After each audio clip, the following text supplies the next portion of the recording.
I like you, you like me. If I like you, you like me. If I like you, yeah.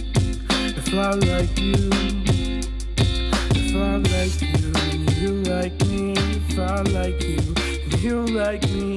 Why don't we? Why don't we? Hello and welcome to what I think is probably going to be the second episode of Not Another Couples Podcast. Hello. Hello. That's right. I'm Casey. You might have seen me on the internet as the adjunct GM, and I'm here with my wife, Megan, and we're just talking about things that one of us only recently tried. That's basically the whole premise of this podcast is there's plenty of things that both he and I didn't try until we were into adulthood or after we got married. And if you joined us for the first episode, we talked about Studio Ghibli movies. And this episode, we are talking about drumroll. Dun, dun, dun. Dun, dun, dun, dun. Dun, dun, dun, dun, dun. It is One Piece. And I couldn't be more excited for this one, actually, because we had a whole list going of all the different topics we want to have for different episodes. And we literally just thought of this. Well, really, Casey thought of this today. And I'm like, yes, absolutely. Let's do it. So, Casey, you're the first one of the two of us that actually got into One Piece. Why don't you talk about first how you got started with it? This is one of the many things that I was like, you would really like this thing. You should try it. And you're like, no, I wouldn't. And then a few years later, you're like, I loved that thing. And I'm like, I know. I told you you would. No, I put off watching One Piece for a very long time because I originally saw the American dub on 4Kids, which has lots of problems, but my favorite is always going to be the character of Sanji. He talks like this. He's from Boston and he's got a lollipop instead of a cigarette. But at the same time, he sounds like he has a head cold or his nose is blocked. Hey, Luffy, Hey, Luffy. And I'm going to name all my attacks after like the clam chowder power pal or something. I don't know. I'm going to do the whole episode in this voice. No, you're not. Kind of sound like Rambo when he's had a couple too many. Oh, dear God. Not Rambo, Rocky. I meant Rocky. Same actor, so. Different Sylvester Stallone name with an R. But I'm trying to remember, did you watch the anime first and then the manga or reverse? Yes. I can't think of an instance of watching the manga before or reading the manga before seeing the anime. You got there. I think for me, it was a case where like, you'd really like this thing. And I resisted for the longest time. And then now I'm absolutely in love with it. Like most of the rest of the world with anime fans. But what was also keeping me from starting and watching One Piece was that it was already so long by that point. Was the lore. It was very intimidating because most of the time, the longest running show I had ever watched at the time was Naruto, which the original Naruto, I believe, ran for 150 to 200 episodes. And then Shippuden got up to, I think, past 300s. Obviously, I might be wrong about that. But the fact alone that at the time when I was even considering jumping into One Piece, or at the time when I did, I believe there was 750 episodes out by that point. And I'm like, dear God, how am I going to catch up? And I started the journey with the goal in mind that we had recently found out we were pregnant. And I had the goal in mind that I would do my best to try to watch most, if not every episode of One Piece released on the English dub by the time our son was born. I got through a good chunk of it, and then the kid came along. So I got through to the end of the Fishman arc before I had to take a break. And then I think after our son turned a couple weeks old, I jumped back in and restarted that journey. I am actually behind now because I'm only a few episodes into the Egghead arc, but I do know roughly what's happening because there keeps getting spoilers from the manga getting leaked on the internet. But I'm reading the manga because I can't wait. This is a good point to note. Spoiler warnings for One Piece up to where things are at in the Egghead arc. Yes. In the anime as of September 29th. But yeah, no, he reads the manga. I do not. I watch the anime. I'm a few dozen episodes behind. Well, not a few, just a dozen episodes, really. It feels like that because they're going full steam ahead on the manga at the moment. But One Piece is genuinely a good time. It's really got everything you would ever look for in like an epic tale anime, really. It's a D&D adventure. It's a D&D campaign as an anime. Absolutely, yes. I think that's one of the things I like the most about it is that we're both very big hardcore D&D fans at this point. And back when I first started watching One Piece, you kept telling me about comparing, especially the whole Romance Dawn, like the first few character arcs where all of the originals get together before they go over what's the mountain called to get Reverse Mountain? Reverse Mountain, thank you. All of that is very basic D&D-esque, and it introduces each party member, but explores their backstory a little bit more.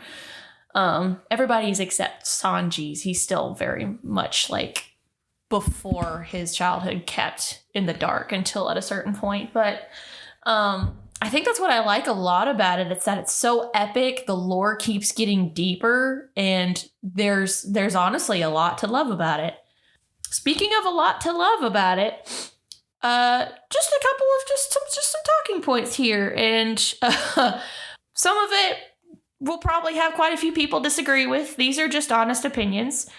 Casey, what is your favorite character from One Piece? Well, I mean, it goes back and forth, but overall, probably Sanji, just because I also love to cook. He's smooth, and he seems so much better in comparison to what my original exposure to him was, though I also am quite the fan of Frankie. Frankie, really? Yeah, I love Frankie. How come? Why Frankie? He's just a cool dude. I will say I love his... I got exposed to the English dub first, and then when I got to a point where it was all Japanese, I had to get used to the Japanese voice actors. I much prefer Frankie's English voice actor over the Japanese one. The Japanese one just sounds just super to me. It sounds so odd versus the American voice actor, but that's just personally me. If I had to pick, I also really like Sanji as well, though he's a little bit problematic, but I really like that he cares very deeply for like his actual family, not the blood family, but like the family he comes to call his own. And he's fiercely protective over them. And I like the philosophy that his hands are strictly for cooking and not fighting. He uses his feet just for that. Though I also will say I have another favorite character like you. I really, really like Brook a lot. Brook is great. Brook is so fun. And, he actually reminds me of you a little bit because for the Thriller Bark arc, actually, despite his situation, he tries his best to be optimistic. You're a very optimistic person. He's also a musician like you. He's also the saddest character on the show. But he cracks a lot of stupid jokes and puns. That's like fair. You do. And I still laugh every time. But I think what gets me the most is I love his laugh. Yo! Well, that peaked the mic. Sorry. No, that's all right. I mean, and also I think for all of the backstories that all these characters has, I think his really stands out to me for some reason. Especially, another spoiler, the part where they're stuck, like the whole crew is stuck on the ship for several decades and they're slowly dying together. and they're all playing the song Binks's Brew again until he's the last one left as they're all slowly dying. Oh my God, what a scene for that one. That was, for some reason, that's really stuck with me. You know, there's a whole thing. One of the like fan theories is that Binks's Brew is about Joy Boy's crew. I've heard that recently, actually. Yeah. I really like that because I've often wondered, like, who is Bink, and where's his, like, what is his actual brew? Where did the song come from? Because I've often wondered before if Brooke wrote it himself or something else, or if it's just a shanty passed down. While we're sticking with characters, by the way, I'm going to share with you some of the attack names. Talking about Sanji and the Four Kids dub. Some of the things they had. Sanji's attacks named instead of like Diable Jambe and things that are French cooking terms. Oh no. Including the barbecue rib buster. The barbecue rib. Yeah, or the clavicle schnitzel kicker off. What have ya? Or those are the only two I can find on Google. You stop. I'm not. I'm doing this from now on. No, please. What you doing there, sweet stuff? Ew. Ew. That's just... I'm sorry. That just sounds so wrong. I can't stop. It's stuck with me. Just like you're stuck with me. Send help. Who is, on an opposite note, your least favorite character, not villain? Also Sanji. Also Sanji? Really? At his worst, because like he's so good for the most part. His character is great in the early arcs. And he's so good at Cake Island and in Wano. But man, do I hate him at Fishman Island. Yeah, that's kind of the worst part. Like some of the worst we see Sanji. Yeah. They really weren't sure how they wanted to portray his character at all. To be honest, they still aren't, I think. They're kind of like... They've kind of caricatured his character a little bit. Otherwise... maybe Rebecca. Yeah, oh man. Yeah, you got a point there. I was trying to think hard, but she might be one of my least favorite too. I forgot about the Dressrosa arc. But yeah, she really is set up to be like this amazing female warrior that everybody hates. And then just becomes a damsel. And then becomes a damsel, yeah. In exactly. a chainmail bikini. Oh my god, yeah. Man. If I had to think about it. I like her and yet I hate her character. But Dr. Korea. Oh no, she's great. I don't like her attitude. I don't. I mean, good for her for being a smart, brilliant, amazing female doctor, but at the same time, dude, come on, the town's struggling. You can't seriously keep charging these folks like this because you're the only doctor available. I don't know, but also she could be a little bit nicer to Chopper. Yeah, you know. Oh man. Gotta be mean to the children. How else are they gonna learn? He doesn't actually mean that. I do. I do mean that. No, you don't. I don't know. I mean, I love her and hate her, but that's kind of the way we feel about Sanji too. I don't think there's any other least character that's not a villain. The villains are easy to hate. Then, okay, what is your favorite villain? Well, that would be the man himself, the most suave man in One Piece, the lady killer, the absolute thriller, Senor Pink. Oh my god. So somehow I accidentally skipped the episode that explains his backstory. Well, you cheated yourself. I went back and watched clips of it. It came up on TikTok, but for our viewers that don't know, why don't you explain the story about Senor Pink? So, this absolute man's man, a gangster. So hard-boiled. Yeah, very Italian mafia themed at first. He goes, and now I'm doing like the real version of the Sanji voice. He goes and he joins the Doflamingo crew, which is a pirate sort of mafia-esque family that's in control of this one island. He does real well with that. Then he meets this nice girl, and he marries the girl. He gets the girl. It's all good. Then she tells him that she hates pirates, so he hides his job from her. He hides the fact that he's like a pirate and mobster, only for later, while he's off on a job, their first child dies of some sickness. She's traumatized when she figures out what his job is and goes sort of comatose. And she just sits there very potato-like all day until the only thing he can do to make her smile is he puts on a baby bonnet. And now this dude dresses like a baby because it makes his comatose ex-wife smile. Yeah, I mean, and his devil fruit power lets him swim in any substance. Yeah, man, we could have a whole conversation about our like the coolest devil fruits and all that. And to be honest, even 1,000+ episodes in, we've probably only scratched the surface. By the way, I'm super kidding, and that's a really stupid villain.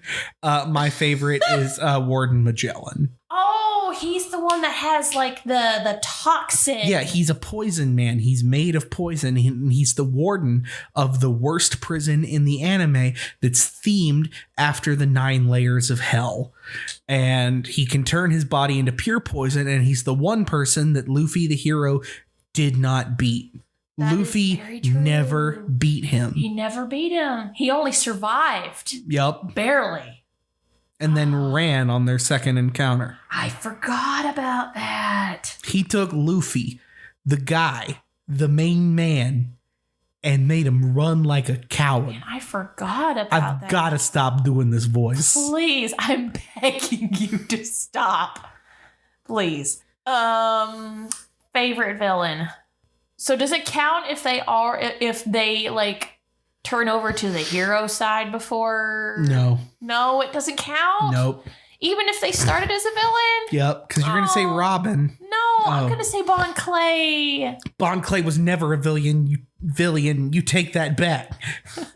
Not in a million for the villain. Not in a million was he ever a villain. Oh, come on. I love Bon Clay. Not just because I'm a dance teacher, but Straw Boy!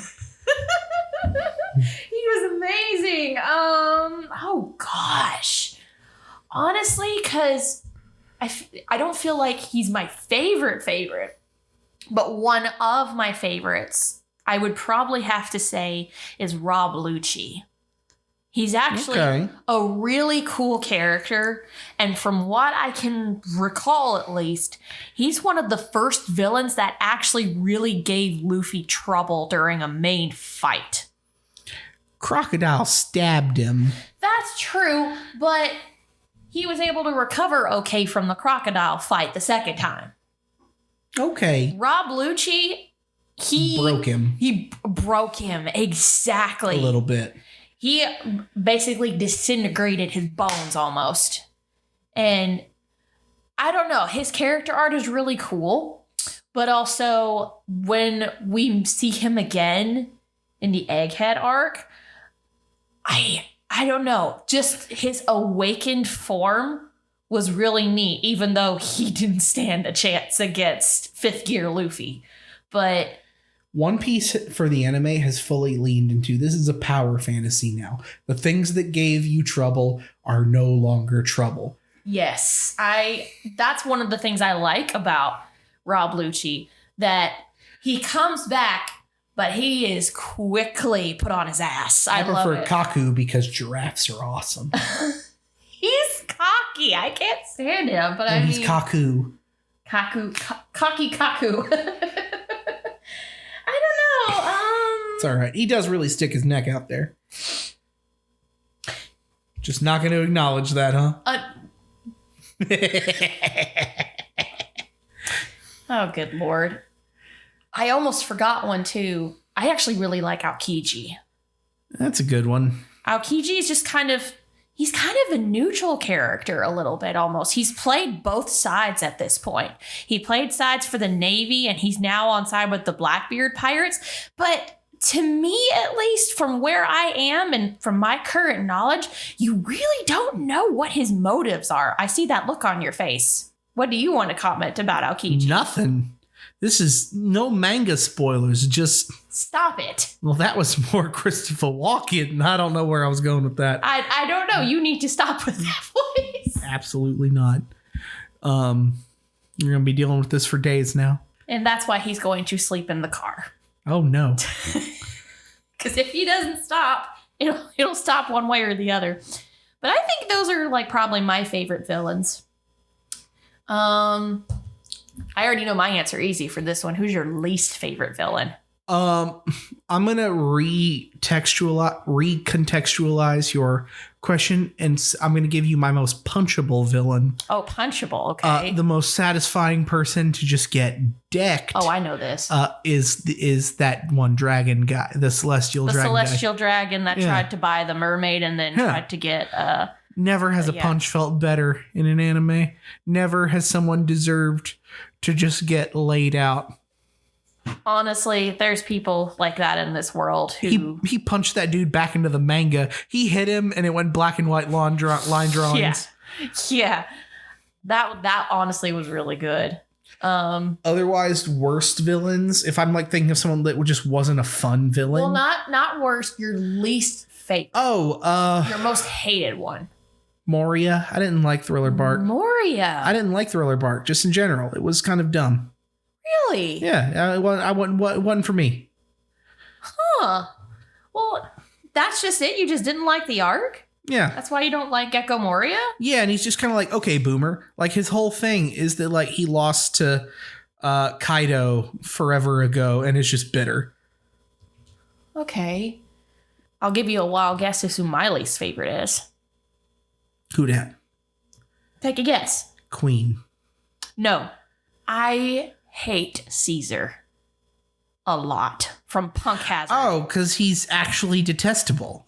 And he experiments and kills children. Yeah, no, that's fair.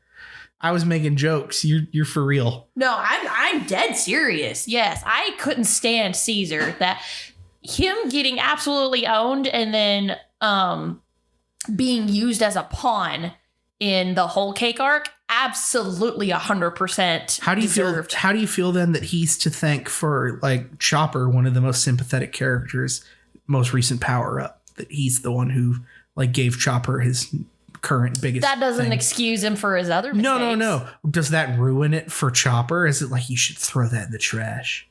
No, absolutely not. Chopper's a good boy. That's blood candy. I'm talking about everything else that Caesar fucking did. But that's like, and if there's a video game you haven't played, I need to make you play this game so we can talk about it in an episode called Mass Effect. And in Mass Effect, there's an instance where a scientist that you work with on your party was responsible for a horrible thing, a war crime that's led to the deterioration and mass suffering of a species. And his former assistant is working to fix that through also unethical means. And you're asked, do you use the research to fix the original atrocity, or is there too much blood on those papers? Is the research tainted? Should you delete it since the research was created through suffering? Caesar uses his experience through created suffering to give Chopper something that he can use to bring justice into the world. But is everything Chopper does in his cool cryptid form tainted by the fact that it was created through Caesar's knowledge? So it's an ethics question. Yeah. Oh, man. And they're doctors, so ethics questions are interesting. Oh, absolutely. Star Trek does this too. There's an episode in Star Trek where they're going to use the research of a doctor to save someone's life. And then it turns out that he figured out how to do the surgery that would save this person's life by experimenting on war criminals. Oh my God. Yeah. They kind of touched on that a little bit in Fallout for something like that too. But I mean, that was in a more, I don't know. Caesar has never actually set right with me because he feels no remorse at all. He feels everything he did was justified, not only in the name of science, but for his own personal gain. I think he's meant to be sort of a Nazi. Yes, that's exactly what he's meant to be. Like a Nazi scientist. Yes. And he feels he's in the right because that's he's got to outdo Dr. Vegapunk. Yeah. He's got to be the top scientist, and he feels bitter that the Navy chose him. Also inspired by a German scientist. Yes, I know. Well, really, what gave that away? The hair. Yeah. I mean, when you compare Caesar, at least for me personally, there's other villains like those who've actually committed things like war crimes. Arlong is pretty bad. Arlong's pretty bad. And Arlong 2, whose name I don't remember. Yeah, the villain from the Fisherman arc. Yeah. No, he just did what he did because he hates humans. Mm. Because of that hatred that Arlong put in his brain. That's awful. Oh, let's be honest. The most important villain of One Piece is just capitalism. Oh, well, yeah, duh. Yeah. I mean, but that kind of drives the pirate industry, doesn't it? Yeah. So it's a necessary evil. No. Get out of here with that apologist mess. I knew he'd hate that answer. But, you compare, to me personally, Caesar with other criminals and villains, such as Doflamingo, which, don't get me wrong, he is pretty awesome because he is quite fashionable. But also with Kaido as well and Big Mom. I'm sorry, but Caesar has just done, like, to me personally, super inexcusable things because, yes, the other villains, they did things to people that were very innocent, but something about when you do stuff personally to just children, that... Yeah. Oh, that's awful to me. It'd be bad. But enough on that. One little bonus thing I want to say, because I don't know, is Boa Hancock technically a villain? No, she's a baddie, but she's not a villain. Oh, come on. I love Boa Hancock. You're just going to let that slide. Going to completely ignore that. No, I really do like Boa Hancock. She's so confident in herself from the very beginning, except when it comes to Luffy. And she's also a personification of, I'm part of several other fandoms, but she's the personification of a fangirl for Luffy, and it's just hilarious. And she's so delusional, and girl, that's I get it. It's funny. She's trying to slither into Luffy's DMs. Nah, don't stop. But no, I really do like Boa Hancock simply for her confidence, but I also really think the love fruit is pretty cool. Yeah, it's neat. It's Medusa. But how can you say she's not a villain? She was a villain for the whole Amazon Lily arc, just about. I disagree. I don't even think I could characterize that as she was like an anti, she was a rival. I don't know if she was even a villain because Luffy's a villain. Luffy's a pirate. He's technically like a terrorist. The lines don't. Morality means nothing, Megan. It all depends on the perspective. Exactly. If you were in the One Piece world just chilling, you'd be like, that Straw Hat guy, he destroyed an island again. You mean chilling like a villain? Yeah. You don't get that one if you skipped my baddie joke. Okay, I'll take that. Then I think this will be a good last topic to hit on because I feel like this will take up quite a bit of time.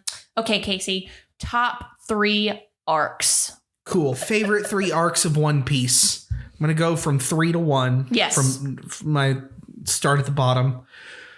Wano. Why? Why put that in the 3rd spot?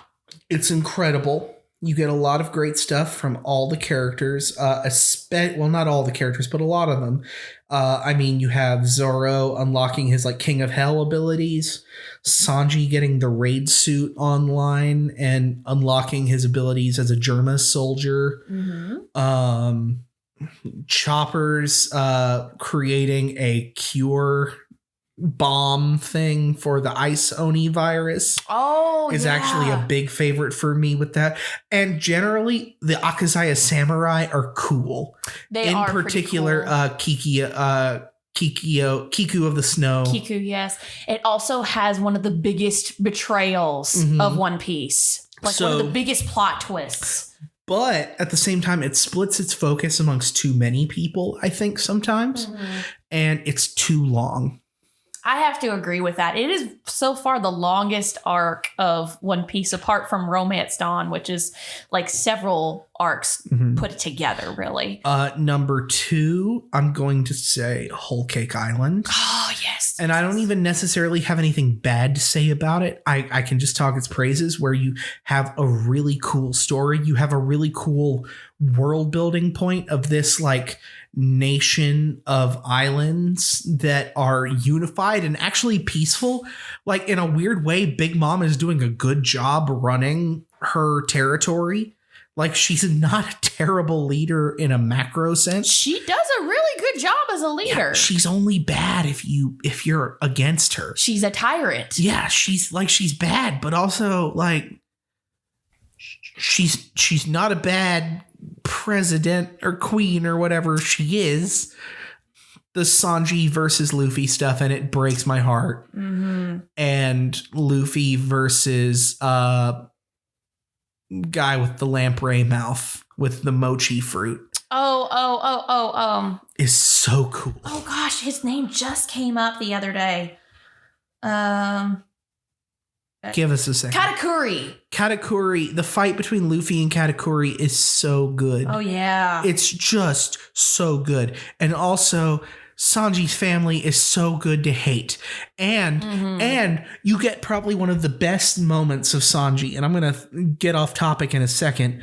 No, actually, I'm going to say what's off topic and then get back to what I'm saying. Because one of Sanji's best moments comes from this. I saw some TikToks recently from a creator I like that is getting into like what D&D class would the Straw Hats be. Yes. And like people were like, oh, Luffy's a barbarian. I'm like, duh.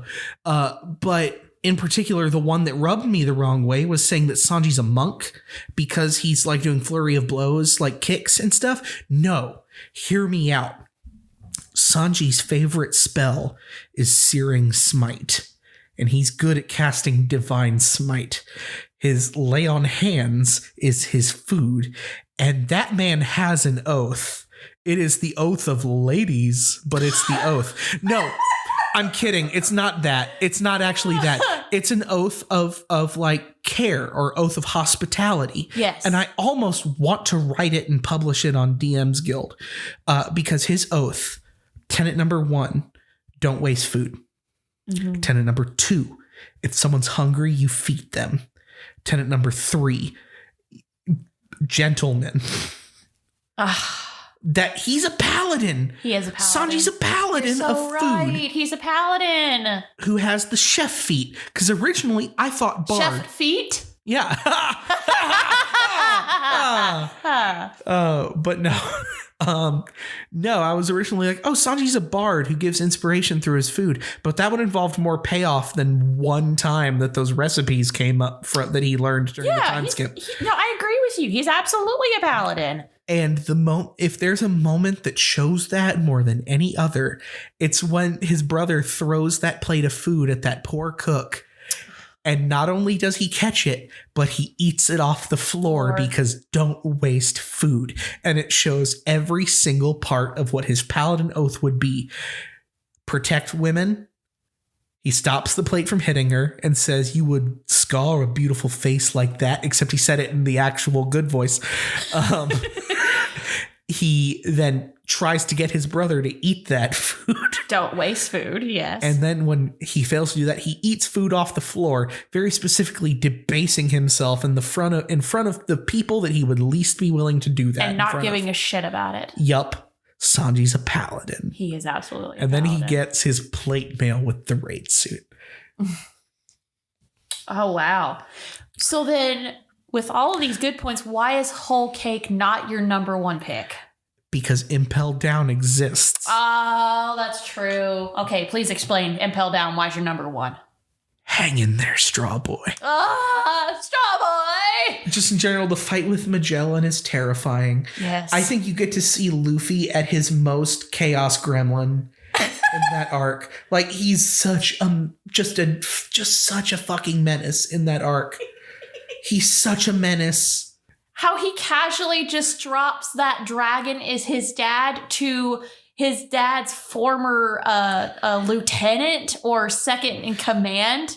And he's like, dragon never mentioned he had a son. And, I mean, in that regard, Ivankov is so cool. Oh, I love Ivankov. Oh, man. And that was the second moment, but I think the most intense moment that One Piece was like trans rights. It's just so good. It introduces one of my favorite fan theories, which is the Croco mom fan theory. Oh, no. Even though I don't think that Croc is Luffy's mom, I do think that Croc is a trans man. I mean, I guess there's some evidence pointing to it, but like the one little thing that has me sort of believing that Crocodile is trans is the fact that Ivankov at one point, as Crocodile's kind of getting a little bit too big for his britches, basically, when they are heading towards Marineford, is Ivankov says something to the effect of, be careful what you say. Don't forget, I know your secret. Mm-hmm. And I'll add to that also. So the first power system in One Piece is devil fruits. These fruits that you eat, that you sacrifice your ability to swim in order to gain some form of power that's different per fruit. And there's only one of each. They then go to, which Croc has one. It's the sand fruit. He's made of sand, a la Spider-Man villain. But then they introduce Haki, which is like this power that's based on like spiritual energy directed by force of will. Haki has the ability to negate the abilities of devil fruits. In there, the person you mentioned that's like, you don't want me to tell anyone about what you did. I can't stop doing the voice. Stop it. I'm gonna get a spray bottle like we do the dogs and spray you every time you use that voice now. But Ivankov, the person who says that to him, is like, you don't want me to tell your secrets, do you? Ivankov's power, they are able to inject hormones into people that do all sorts of weird stuff, but one of those things is change someone's gender and sex. And going back, Haki has the ability to negate the power of devil fruits. We meet Crocodile, and of course it's because Oda, the writer, hadn't come up with the idea of Haki yet, but it's really interesting to think that Crocodile uses Haki in the later arcs, but doesn't in Alabasta. Maybe he's afraid that if he uses Haki, it's going to negate a devil fruit ability that he would prefer stay. Mm-hmm. Yeah, that's. I mean, there is a little grain of maybe something. Yeah. There. I will also say one of the reasons Impel Down is one of my favorites. Going back to like the D&D comparison, It's a dungeon crawl. Not only that, but it's like if we were playing that, it has so many satisfying little throwbacks to the things you did before, of seeing people you've met and relationships you formed previously paying off. Yeah. Like if I sent y'all down on a major dungeon crawl and was like, that guy you loved who led the guards off for you, and you thought you like had to leave him for dead, but have worried about him, and y'all have brought him up in every session since then. 2 years later, guess who you see in that cell? Yeah. Straw Boy! And then not to mention Buggy is in that as well. And he literally fakes and lies his way through being a leader for all of these prisoners. Now that's a bard. That is a bard for sure. And I love Buggy. And he's so good in the live action, too. I love Jeff Ward as Buggy. Yes. He's so good in every version. And if anything, I just want Mark Hamill to voice him for something. Ah, man, that would be awesome. But Jeff Ward does a damn good job. 100%. Don't get me wrong. I'm not talking anything bad about Jeff Ward. But I would just like, for one instance, to let Mark Hamill do the Joker voice. We love Mark Hamill a lot. We love Mark Hamill. But no, I'm convinced that Buggy is going to become King of the Pirates for a couple episodes before Luffy gets it. I don't know. I think it's going to come down to like as the big villain at the end, like the final. It's either going to be Shanks, Blackbeard or it'll be Buggy. Are we going into talking about who the... No, because I haven't talked about my top 3 arcs yet. fair. I don't think Buggy can be the final villain. He's going to be the guy who continues to fail forward and be sort of a frenemy. I forgot another villain I really like. I almost forgot about him. Is it Buggy? No, Mihawk. Again, is he even a villain? I mean, he trained Zoro. That's very true. But like, even when they met, they had like a genteel, like with rules fight. I don't know if he ever felt like a villain. He's cool. The only people he was a villain to were those pirates that they had to fight. He was a villain to villains. And it really seems like he was a warlord. Sure. He was spun. So was Boa. As a villain. That's true. And so was Kuma. Yeah. So and Jinbei. Lots of the warlords aren't villains. That's true. Again, villain and hero means nothing in the world of One Piece, to be fair. I just like Mihawk. He's so cool. Yeah. So, fun fact real quick with that, something we've talked about before where I was like, I think pirate is just shorthand for adventurer.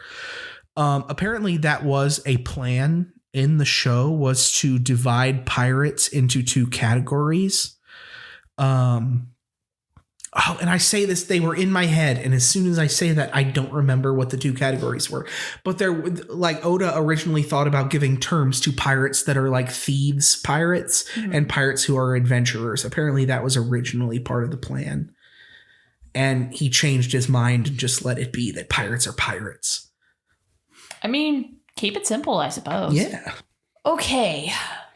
My top 3 arcs. It's hard to put them in order. Like, I know what my number 1 is, but between the 2nd and 3rd spot, it's a little bit tough. Honestly,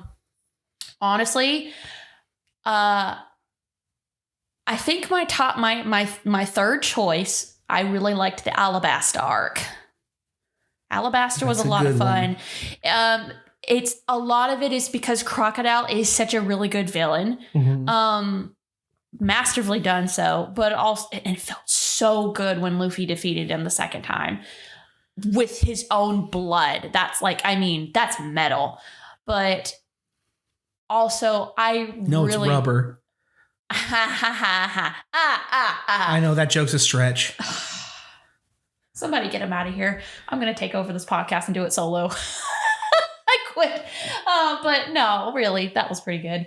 But also the character of Vivi, I really liked her a lot because she genuinely cares about her country, and she honestly couldn't do it herself. She has to get the help to do it.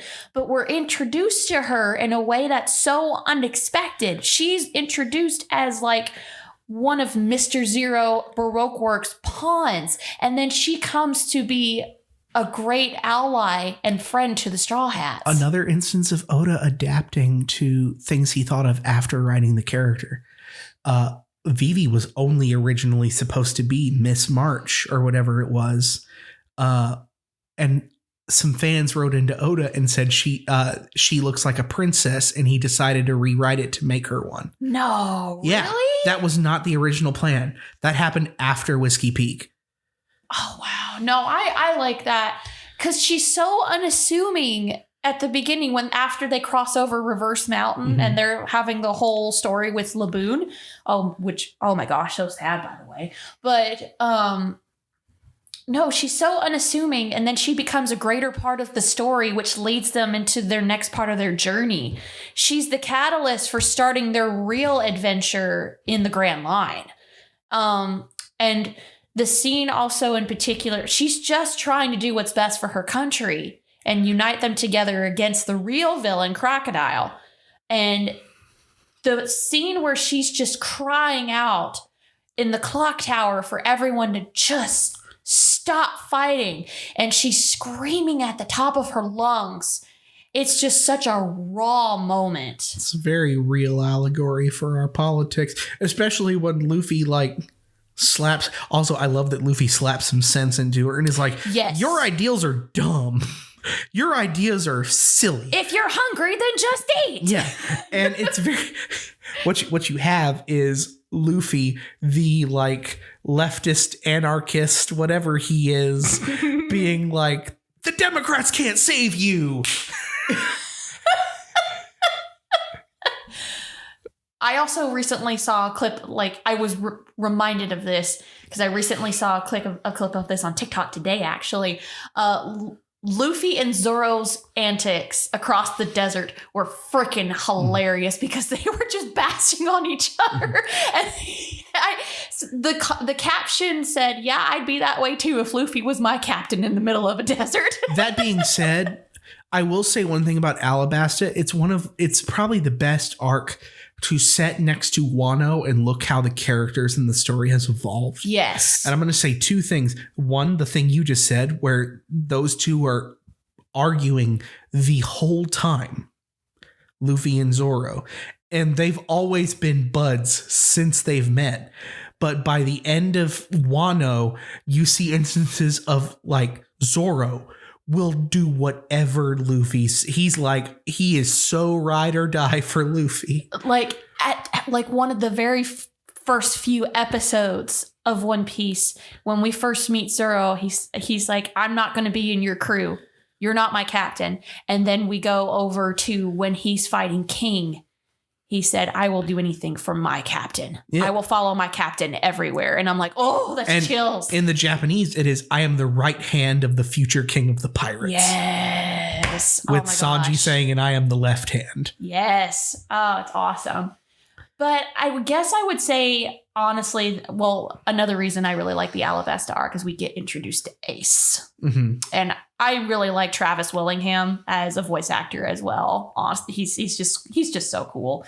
But honestly, it's in my top 3, but it's not the top spot because, as you said, there's other 2 that I really like that exist. I'm going to put my number 2, the same one you put as number 2, the whole cake arc, for all of the reasons that you said.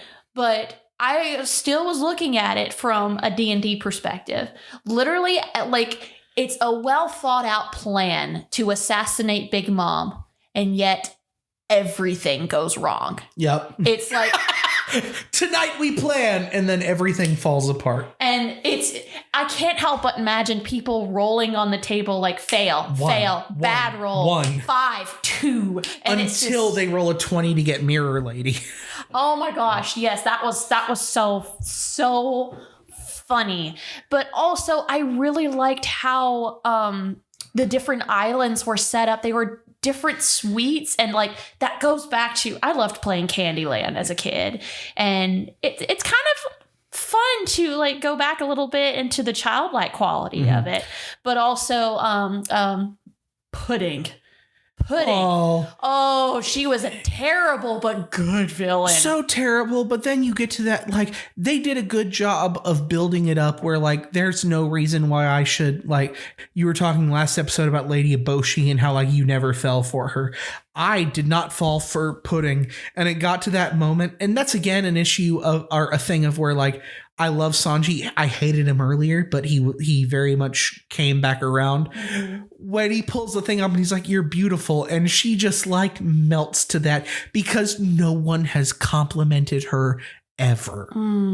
Yeah. Well, I would say a little bit. I did fall a little bit for Pudding's ruse, but what got me is Sanji actually was ready to settle with her. And then we see the scene where he's standing in the rain outside her room window, and my heart just broke for Sanji because he genuinely likes that girl. Yeah. He should have ended up with her, honestly. Yeah. I think he still will. I think he still will too. I hope he goes back for her. The only one I 100%, I will find Oda and fist fight him if Usopp doesn't go back to his girlfriend from the beginning. Please, on Syrup Island, yes.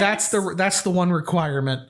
The next one is I hope that Sanji and Pudding can make it work. Yes, please. Those are the two important. Forget Nami Swan. Go back to Pudding. Oda, if you hear this and you don't let Usopp get that girl, we're all going to riot. I will find you. Oh my gosh. No. Why wouldn't I put... Well, I know what my number 1 is, but Whole Cake Arc also, towards the end of it, kind of dragged a little bit. Sure. When they were luring Big Mom out into the ocean because she was so hungry. That was kind of drawn out for far longer than it needed to be. I will accept accept it for the cool Jinbei moment of him piloting the Going Sunny for the first time. And what's Rabbit Girl's name? Oh, Carrot Carrot. Yeah, her moment where she gets to go Moon Bunny. And So her species, by the way, is called Zoans, and they have the ability to, like, under the full moon, go full were version of whatever they are. it's really cool. But other than those two moments, it was just drawn out so far longer Fair. than it needed to be. I do want to, since this is also your second favorite, I'm going to go back and give one of my other favorite moments from it, which is Brooke standing up to Big Mom. In particular, "You have a lot to learn, young lady." Yes, that's the laugh. No, I loved that because Brooke is so often a joke, but you forget Yes. he's like a few hundred years old. He's 800 years old. And he comes in and he hasn't given a shit about anything for hundreds of years. And this is your moment to be like, oh, he's super invested in his new friends and he's willing to fight the devil if that's what's necessary. See where we finally get to see him really use, like, we know he's got the soul fruit where yes, it gives him immortality, but he also uses souls for his fighting power. Which actually, two things with that. One, I find it interesting that they gave the soul man a chance to stand up against the woman who steals souls. Yes.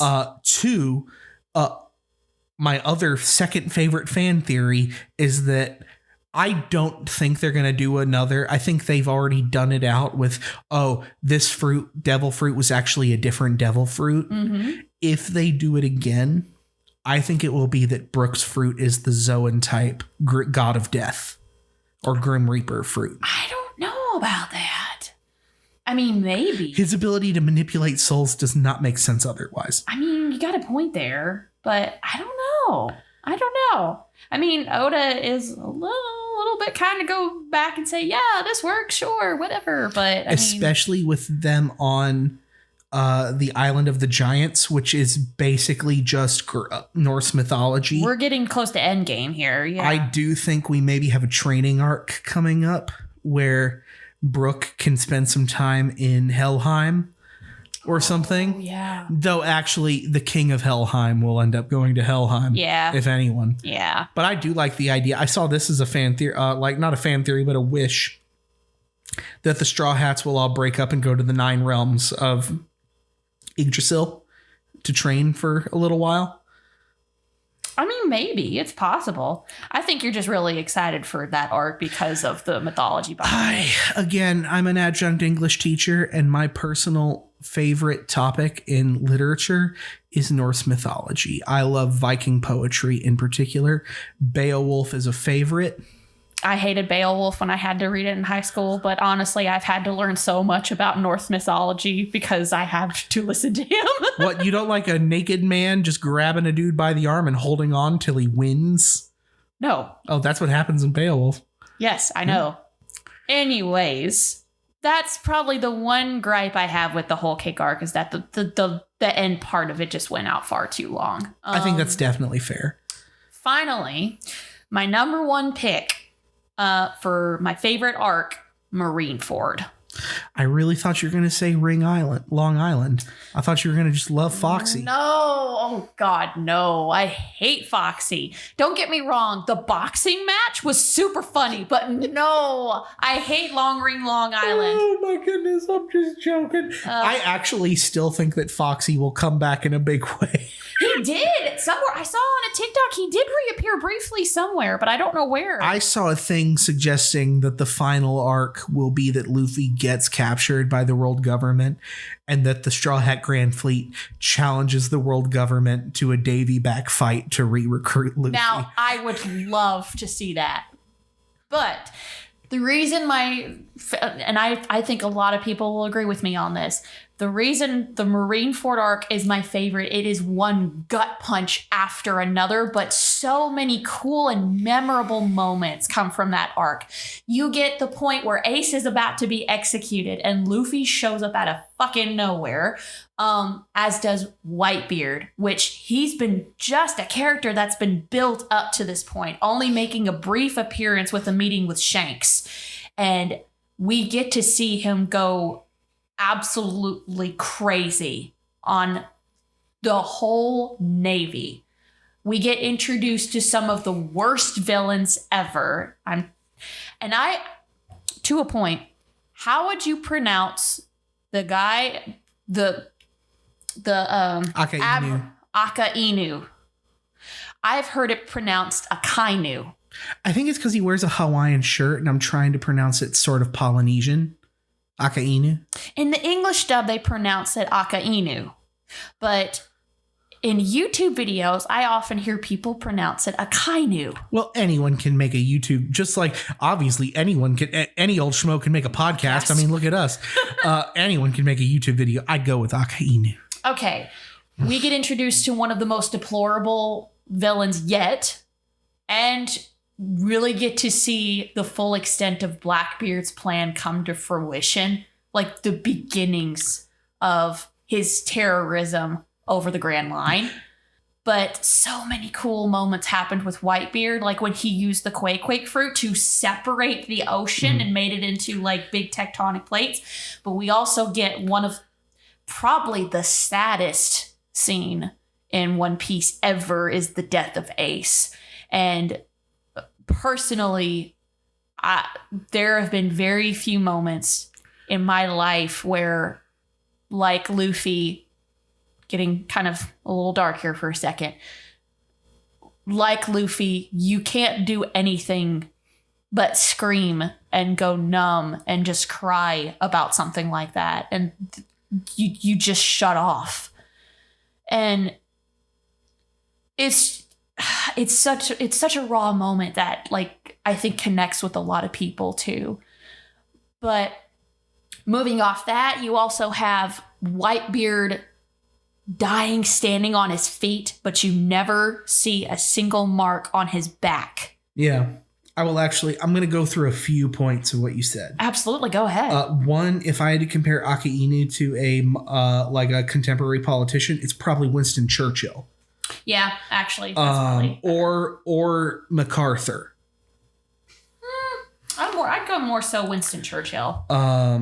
Two, yes, super sad. Probably one of the most moving parts of that to me is actually the one pirate. As a note for those who haven't seen it, Whitebeard's whole thing is his dream. Everyone in One Piece that's a hero has a dream they're trying to accomplish. Whitebeard set out because he didn't have a family growing up and he wanted to create a family. Mm-hmm. He considers all of his crew his sons, his children. And one of them betrays him and stabs him through the chest. That's what causes him to lose. The instant that, like, it takes all of 5 seconds for that guy to realize what he did was a mistake. He did it because he thought Whitebeard didn't actually care about them. Whitebeard takes a hit for him and immediately does a thing that shows that he actually does care. And that dude immediately is like, I'm so sorry, Pops. And it doesn't take Whitebeard a second to be like, it's okay, I still love you. Yes. Oh my gosh. We also get introduced to other characters. Marco. I love his devil fruit a lot. I love the Zoan Phoenix. That was my third thing. Talking about One Piece's D&D, if there's a character that's a type of character I would make as a D&D character, I think it's probably Marco. Marco feels like the type of character I would make somehow. I love how he returns later on in the show too, about how he settled to take care of the island that Whitebeard called his home, that Pops called his home. And then he's forced to come back and help the Straw Hats, but he does so willingly. Yeah. And he gets to knock around with Queen and King, and it's pretty cool. Well, he's also going to help his adjacent brother. Yes. He can't let Ace's brother die. Exactly. Oh, man. It's also good. But you also get to see and they do spend quite a few flashback episodes on this, but the family dynamic between Garp, Ace, and Luffy. Yeah, it's a lot. Actually, you were talking about saddest moments in One Piece. Also, this I think still counts as Marineford. Garp going back to take his lumps from the woman that raised Ace and Luffy. You just let him die like that. Yeah, and Garp doesn't do a thing to stop her from hitting him. Same as he doesn't do a thing to stop Luffy from hitting him. Because he knows he fucking deserves it. Which at the time was like, oh, okay, cool. In recent episodes, seeing how powerful Garp is, you haven't seen that. I have heard teasers about it. Garp is dummy strong. Yeah, I've heard. I have, believe me. He got that Goku energy. Yeah, he's out there living his best life.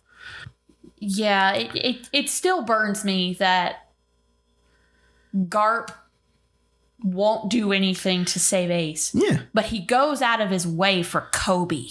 He's the good cop. He's not all cops are bad, but he's still not doing anything to break this, to stop the bad ones. Exactly. You don't do anything to help your first, second, or third adopted sons, but because one of your adopted sons finally goes to the Navy like you wanted, then you're all about saving them. Because you put the effort, or they put in the effort for you that you wanted. They turned out exactly how you wanted. So it kind of feels like the favorite child type thing. And oh gosh, that bothers me so much. All right, we're at an hour and 5 minutes. We once again rambled on. So we're going to go ahead and move towards ending with something fun because we've been kind of heavy for the past few minutes. Megan, if you could have one devil fruit from One Piece, what would it be? Oh, God. I think, does it have to be one from the show or a made up one? Oh, no, one that exists, please. Dang. Tell you, mine's that guy who can turn anything into food. That seems very useful. Who had that power? Big Mom's chef. Yes, that's right. Oh, dang. That's a good one. That or anything that would allow me to fly. Yes. Honestly, I like his character so much. I probably would pick Marcos. It's pretty cool. The Phoenix one? Or honestly, Drake's the Tyrannosaurus. Turn into devil. a dinosaur? Yeah. Okay. Who doesn't want to be a dinosaur? That's pretty cool. Fair enough. But probably Marco would be my would probably be my top pick for favorite devil fruit. I would put you wanting to be able to like create treats that make any animal love you. Yeah, that's true, but I don't know. That seems wrong. You want to win their love, not bribe them. Okay. When you go to the zoo and get that tiger to love you without the superpower, you let me know. Please don't go do that. No, I did too. All right. Super dark. I think that's where we're going to end things. This has been a good time. We're going to get back to this very soon. Thank you for tuning in for another episode. I'm going to end things with a joke. Okay. Because we said we wanted to end this with either a joke or a pun. And I've got one for you. Did you hear the one about Luffy? No. Well, never mind. It's too much of a stretch. Anyways, thank you for tuning in. Take care of yourselves, and we'll see you next time. Bye. Bye. You like me, if I like you. You like me, if I like you. Yeah. If I like you. If I like you. You like me, if I like you. You like me. Why don't we?